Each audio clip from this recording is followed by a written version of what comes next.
Hi students, welcome back to the next video on Huygens theory. Okay, so in this video I am explaining how the Huygens construction takes place for double refraction in uniaxial crystals. Okay, that means after double refraction through certain crystals, how to draw the polarized ordinary ray and extraordinary ray. Okay, so let us consider that constructions case by case. Okay, in the first case, so I am considering the two rays, okay, inclined on the surface of a crystal. So in this case, I am assuming the optic axis is inclined, okay, passing through the crystal, and it is inclined at certain angle. So to get the ordinary ray and extraordinary ray in this particular case, so you have to follow certain rules. Okay, so you just look at the points written here. So you have to follow these rules while drawing the diagram. Okay, so that gives the Huygens construction to get the ordinary ray and extraordinary ray. Clear? So what are the general rules? So for first case is optics is considered on the plane of incidence. Okay, inclined at certain angle, not normal. It is inclined at certain angle on the plane of incidence. In that case, okay. So in that case again we have two types. The incident rays may be oblique, or the incident rays may be normal to the surface. So in the first case, let us say for the oblique incidence, how to draw the diagram. So draw two parallel lines AB and CD to represent the wavefront. You know, for any two parallel rays we will get the wavefront. What kind of wavefront you will get? The plane wavefront. According to Huygens, we have to get the plane wavefront. So where is that plane wavefront, you see? So AB and CD. Okay, AB and CD are the two inclined parallel rays. Okay, so this BD acts as the plane wavefront for two parallel rays. So for these two, we are getting the plane wavefront, and it is inclined towards the surface of the crystal. So this is the surface of the crystal. So the point B is touching the surface here, but the point D is not yet touching the surface because of the inclination. Clear? So that is the first point. Next, draw spherical wavefronts from point B as a center, and let it be the center of ellipsoid wavefront such that they touch each other along the direction of optic axis. That is the second rule here. So that means once you draw the two oblique incident rays, so taking the point B as center, clear? Taking the point B as center, you have to draw a circle. In the plane we can show the circle. In fact, it is a spherical wavefront in 3 dimensions, right? And then that spherical wavefront should be the center of the ellipsoid. You can see that, because in this case ellipsoid is bigger than the sphere. So that is why the sphere should be taken at the center of the ellipsoid. And these two, so sphere and ellipsoid to touch at the 2 points, right? So these are the two touching points of sphere and the ellipsoid. So by taking that two points, touching points of the sphere and the ellipsoid, so what you have to do? So we can see that they are along the direction of optic axis. So we are having the direction of optic axis like this. So that is the second point. Clear? Next, choose a point outside the wavefront and on the surface of the crystal. So I am choosing this point E outside the both the wavefronts on the surface of the crystal. Okay, so the surface acts as the refracting surface of the crystal. So on the surface of the crystal, choose a point outside the wavefront, and then what you have to do? Draw two lines, okay, which form the tangents. Okay, you should remember that you have to draw the two tangents to the sphere and the ellipsoid.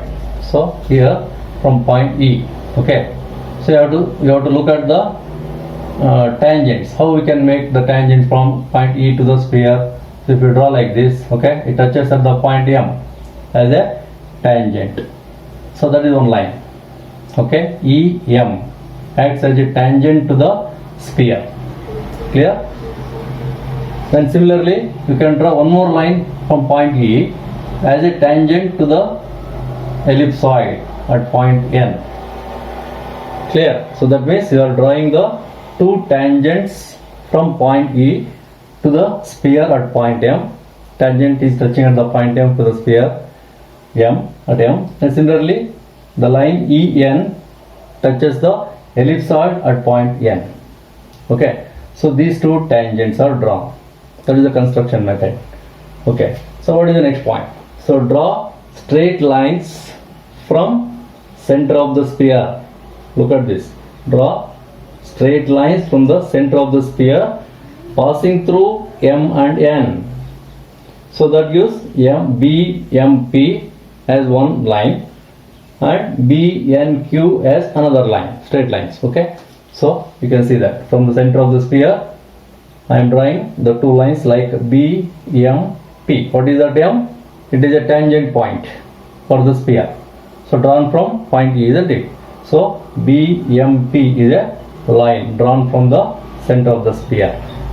So this line is acting as a ordinary ray obtained from the spherical wavefront. So BMP acts as a ordinary ray for the refracted ray. Okay. So next, so I am drawing another straight line from point B again, BNQ. So where N is the tangent point on the ellipsoid. Okay, so this line now BNQ acts as extraordinary ray. Second refracted ray into the crystal is extraordinary ray. So like this. So in this first case I am getting the doubly refracted rays as ordinary ray and extraordinary ray. So which is this first case? So the first case is considered as the optic axis is lying on the plane consisting of the incident ray. Is it clear? And in that particular case, the first case is oblique incidence. That means the two incident rays are also oblique to the surface. In this case, you have to get the construction to get the ordinary and extraordinary rays. Clear? So next, in the same case where the optic axis is lying on the plane of incidence. Suppose if the incident rays are also making normal to the surface of the crystal, that means they are like a perpendicular surface of the crystal. How to get the doubly refracted rays like ordinary and extraordinary rays? That is what you have to see. Clear? Now look at the second diagram where we are using the normal incidence, right? So we have to follow the same rules. First you consider the two rays AB and CD. Okay, so this AB and CD will form you a plane wavefront according to Huygens. Okay, and then this AB and CD parallel incident normal incident rays are just encroaching into the crystal straight. Okay, without diffraction, of course. So without diffraction, passing through the crystal only when the incident rays are normal to the surface. So that is obeying the law of refraction. In fact, the law of refraction is obeyed by only ordinary ray, not the extraordinary ray. Clear? Now let us see how it is obtained from the construction. Okay, so as per the rule, so AB are the incident rays. Okay, it is just incidenting a surface. The second rule, draw spherical wavefront and ellipsoidal wavefront so that they touch each other along the optic axis. Okay, so now you see this is the spherical wavefront and the second one is elliptical wavefront. In fact, the elliptical wavefront to touch the spherical wavefront at some point. Similarly here also, so I have to consider like this. Is it correct now? So spherical wavefront and ellipsoid touch at these points, and similarly it is touching on the other side also like this. Okay, if we continue on the other side, I am considering only the part of the wavefront inside the crystal only, not the other side. Clear? Okay, so once you draw the spherical wavefront inside the this one, what is that, ellipsoid. Okay, so that's for both the rays you can draw the diagram here. And then so look at the third point, choose a point outside the wavefront. So this is applicable for this case, but here you have to just change the rules. How? You have to draw the tangent to both the spherical wavefronts as a line. Okay, you can look at this line. So this is the line, okay, drawn to touch the spherical wavefronts as tangent on both sides. Okay, you can just take these 2 points and draw a line. Similarly, you draw another line just parallel to this line. How it is drawn? It is drawn between the two spherical, ellipsoidal tangents. It is like a tangent to the two ellipsoidal wavefront. So these two rays will be parallel to each other. So one of the line is acting as a tangent to spherical wavefront. The second line is acting as a tangent to ellipsoid. Okay, touching at these 2 points at M. Okay, so at M is at both sides the tangents are touching at the point M for the spherical wavefront. Okay, for the ellipsoid, the straight line is touching at the point N, both sides. Clear? Next, we have to get the ordinary and extraordinary. So as per the rule, we have to draw the lines from point B again. Okay, from center of the sphere. So just you draw the line from point B and joining the point M, you extrapolate it. Okay, you will get the ray. So that line is called BMP. Clear? Look at the diagram here once again. BMP. So starting from the center of the sphere, okay, passing through the tangent of this straight line or the spherical wavefront, continuation of that. So we'll give the ray BMP. That ray is called ordinary ray. And similarly this side also DMQ. Okay, is the ordinary ray. So that ray is actually passing through the crystal without any diffraction. Why? Because the angle of incidence is 0, angle of refraction is also 0. So that is obeying the law of refraction for ordinary rays. Okay, just like a vertical line on both sides. Next, you look at the extraordinary ray, how it is obtained as per the rule. So you have to draw the line from center of the sphere again. Okay, so you have to join the point B to the N, where N is the tangent obtained from the second parallel line. Okay, joining the point B to N and extrapolating that will give you the extraordinary ray. Okay, so BNQ. Okay, this side also you can see that DNQ is the both these two rays are the extraordinary rays. They are not along the line of incidence. That means they are not obeying the law of refraction. That's why they are called extraordinary ray. Clear? So like that you have to construct the geometrical ray diagram to obtain the ordinary ray and extraordinary ray for different cases also. So in the different cases where the optic axis may not be like this, you can consider in the different way. But to draw the diagram, to construct the diagram according to Huygens, you have to follow the same rules. Okay, these rules are common. Okay, first all these 4 rules are same for any oblique incidence.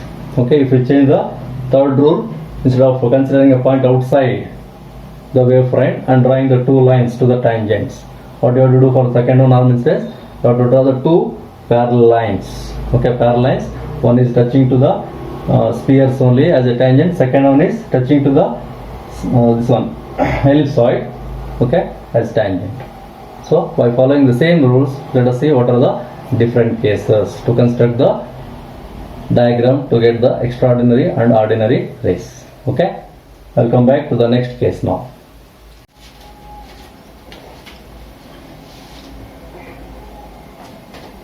Okay, now look at the second case.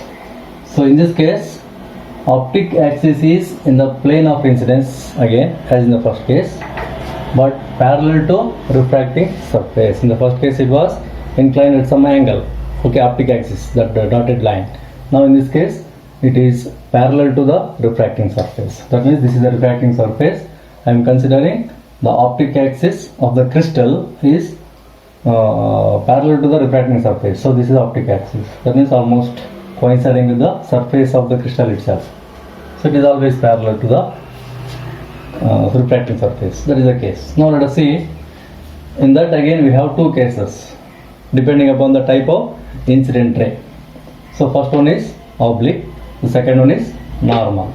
So for oblique incident ray, as per the rules, how to construct the diagram to get the ordinary and extraordinary ray, you see. So first AB and CD are considered as the 2 incident parallel rays. Okay, incident obliquely of course in this case, so that it has the line BD as a plane wavefront. Okay, the point B touches the refracting surface first and the point D touches surface later. Okay, now what to do? the second point. So construct the spherical wavefront as point B as center, isn't it? So already it is drawn here. So this is actually the spherical wavefront obtained from the point B. Then you draw another wavefront that is called ellipsoid, isn't it? So this is the ellipsoid. So whereas this is the spherical wavefront. Spherical wavefront is fitting inside the ellipsoid so that it touches only at the 2 points. These are the 2 touching points of the spherical wavefront and ellipsoid. Okay. Second rule is followed here. Next, you have to draw the rays, ordinary ray. How do you draw the ordinary ray? So you have to consider a point outside this wavefront. Let us say point E. Draw the lines, 2 lines, okay, to touch like a tangent to the spherical wavefront first. So like this, you have to draw a line from tangent point to E. Okay, so this is the line acts as a tangent to the spherical wavefront. Similarly, draw another line drawn from point E as a tangent to the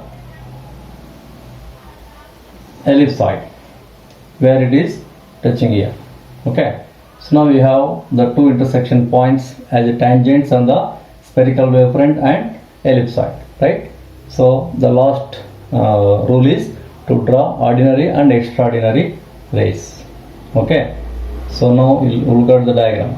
So from this point B, okay, you have to consider the ray which is passing through the tangent. So this ray acts as what? Ordinary ray, isn't it? The second ray acts as ordinary ray. So what about the line drawn from point B to another tangent drawn on this ellipsoid? Like this, isn't it? So this is called actually extraordinary ray.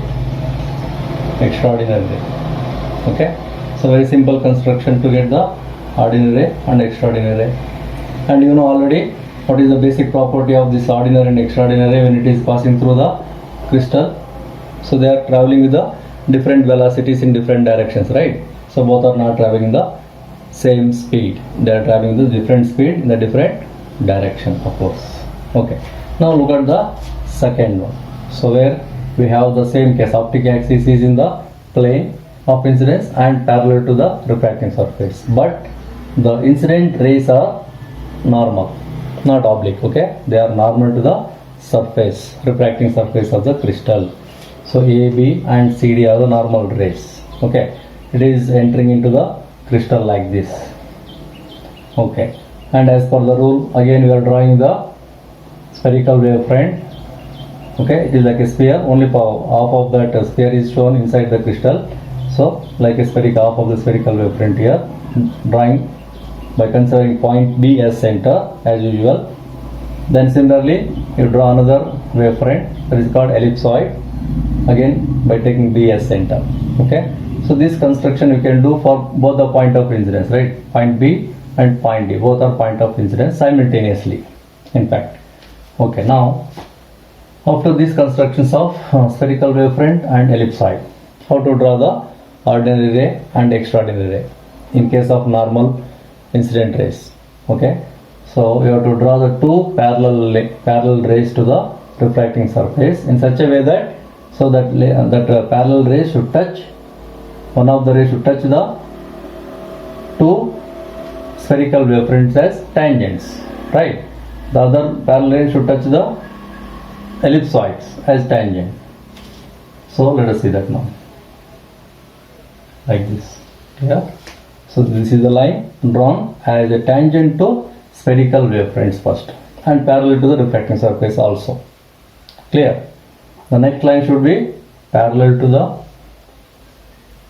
refracting surface and should be touching the ellipsoid as a tangent. So these 2 parallel rays, okay, will give you the points called, let us say, BM, okay, DN. So if you extrapolate this ray BM, so you will get the ordinary ray. What about the another line? So B n. Extrapolation of that will give the extraordinary ray. Okay, so let it be BMP and then BNQ. So we can say BMP is an ordinary ray and BNQ is an extraordinary ray. Right, so both are traveling in the same direction. Of course, same direction. What about the velocity? Velocity is not same. Okay, so they are traveling with a different velocity. Okay, you can think that if they are traveling in same direction, it may be having same velocity, but no. So they are not traveling the same velocity, because you see the wavefronts. Wavefronts advancing into the second medium is, first one is actually ellipsoid, then it is followed by spherical. So and then velocity is different. Okay, but of course traveling in the same direction. Same thing here also we can obtain B, okay, dm, then is a P, then dnq. So this gives actually ordinary ray, this gives actually the extraordinary ray. Is it clear? Okay, then let us see the next case.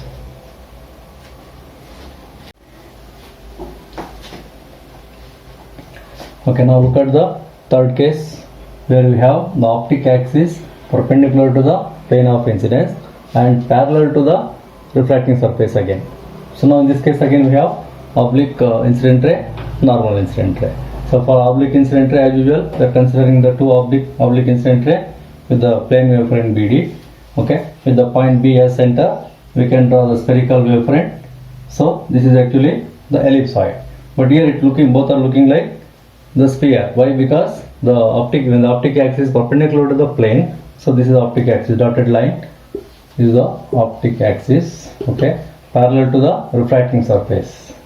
Then both spherical wavefront and the ellipsoid looking like, in one particular angle, they are looking like the spheres only. Okay, part of the spheres inside the crystal. That's why, so they are parallel to each other. Okay, now how to get the ordinary and extraordinary ray? So by drawing the tangent from point B outside the spherical wavefronts. Okay, so as usual, you draw the tangent from point E to inside sphere, and then another tangent to the ellipsoid from the same point. Okay, so then we get the intersection points, right? So but don't consider these two lines as ordinary and extraordinary. These are only the tangents, our construction it is. Okay, tangents drawn to the sphere and ellipsoid. Once you know the intersection point as tangents, you have to draw the rays from point B, center of the sphere, to this tangent. So this gives actually the ordinary ray. Clear? Similarly, so this tangent is there now. So you draw one more line from point B to that intersection point or to the tangent point, that gives extraordinary ray. So these two are actually polarized light. What kind of polarized light it is? So ordinary ray consisting of the vibrations perpendicular to the plane of incidence, whereas extraordinary ray consisting of the plane of polarization parallel to, vibrations are parallel to the plane of incidence. Okay, so like that, both are the plane of polarized light. Okay, and similarly, how to get the ordinary and extraordinary ray in the second normal incident rays. Okay, so AB and CD are normal incident rays. So you are getting for the optic axis parallel to the refracting surface, again both the wavefronts are looking like a sphere in this diagram, but actually they are not spheres. Okay, so in one angle they are looking like half of the circle in 2 dimensions.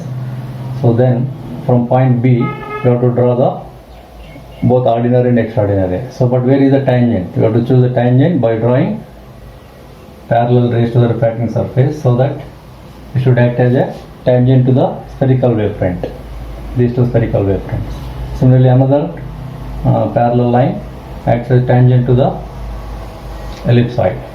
Okay, so then you get the two tangents here. So if you draw the point from point B passing through this tangent, you will get the ordinary ray. Clear? And passing through the second tangent from the same point B, like this, coinciding with the same. So that gives the extraordinary ray. Similarly, here also we will get ordinary and extraordinary. Clear? So they are coinciding, of course, in the same direction, traveling the same direction. What about the velocity? Velocity is same or not? Yes, again it is different for ordinary and extraordinary ray. And here also they are traveling with the different velocity. Should remember that. Okay. So all these cases are discussed with the crystal. What type of crystal it is? It is considered as negative crystal. You should remember, all cases are considered for negative crystals. Okay. Why? The sphere is inside the ellipsoid. That is why it is negative crystal. In case of positive crystal, sphere is outside. Okay. So this ellipsoid is inside. In case of positive crystals, that is different. So we are discussing all cases by considering only negative crystals. Clear? So this construction is over. So one more case let us discuss now.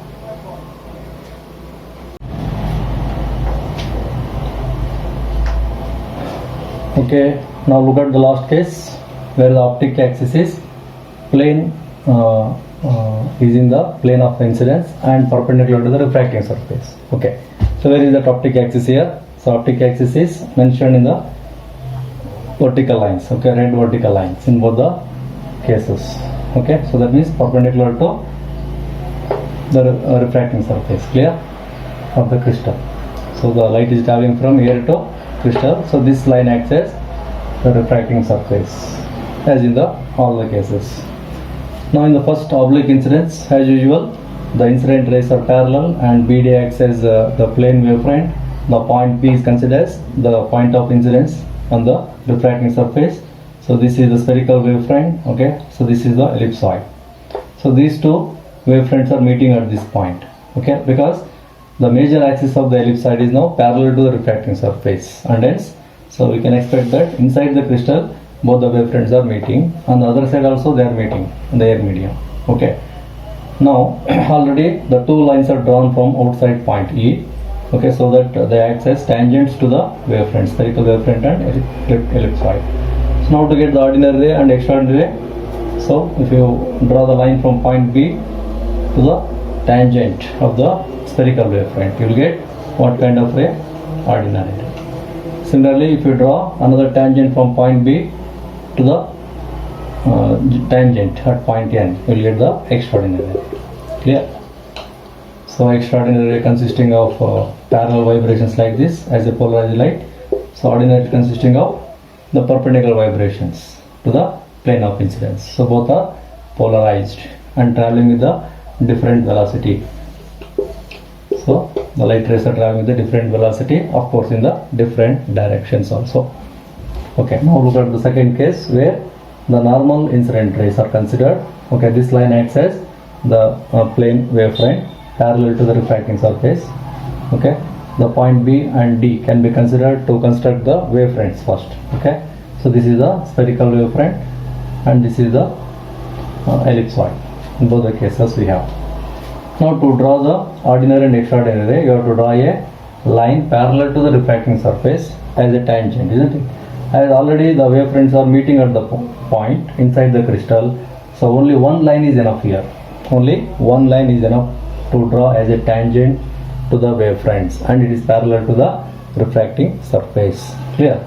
So if you draw a line from point B vertically downwards, okay, passing through this tangent M, let us say.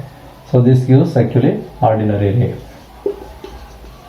And similarly, N is also coinciding at the same point. If you draw another line, so it is just passing through the same line, coinciding the same line, that gives extraordinary ray. And here also we'll get ordinary and extraordinary ray coinciding in the same direction. Okay, so ordinary ray consisting of the perpendicular vibrations as polarized light, and the extraordinary ray consisting of parallel vibrations. Okay, like this, like this, like this. Okay, so what you can understand by this concept now? So is that ordinary, extraordinary traveling in the different directions? No. So they are traveling in the same direction, of course. What about the velocity? So velocity is same. That is what you have to observe here. Velocity of ordinary ray is equal to velocity of the extraordinary ray.